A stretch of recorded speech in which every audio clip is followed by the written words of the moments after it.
If I'm a new client coming in, what are the steps that a person would take to try to put a number on their goal? How do you step someone through that? Well, that's an interesting question. The first thing is for a new client, there's all sorts of fact finding and understanding what the goal really is. And, if you're trying to understand how much money you really need in your lifetime to, for instance, it's a big goal, right? The best that you can do is what you have to do is understand what are your expenses? What do you need to live on now in today's dollars? And then what we would do is we would inflate that and assign a certain return based on your risk tolerance. And that would get us an idea of how long your money would last you or how much money you would need over a certain amount of time. So we'll work backwards. We'll work back from after including inflation, including rates of return, and any other factors that are involved in your life.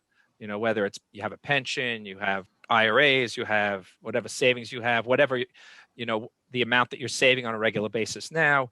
And we'll do a complete analysis to figure that out. It's complex, but it's doable. I mean, well, it's all math. Do you have Definitely. advice for a physician who comes to you and begins that process and then is feeling overwhelmed by the number that comes after that calculation? Yeah, the thing is that it's knowledge is power, as I said before.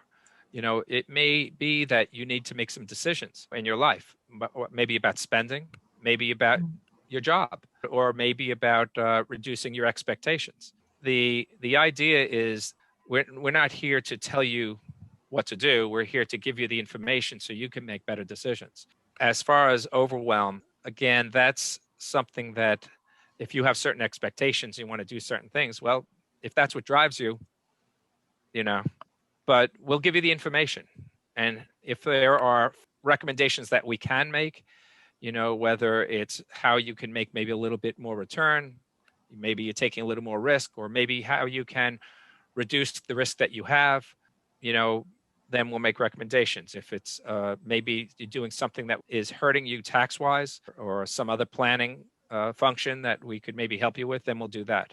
But ultimately, like risk, we're not going to tell you how to feel. It's how you feel. But if you have more information and you have it in a way that's useful, then you'll be able to make better decisions. And I think that's the important thing.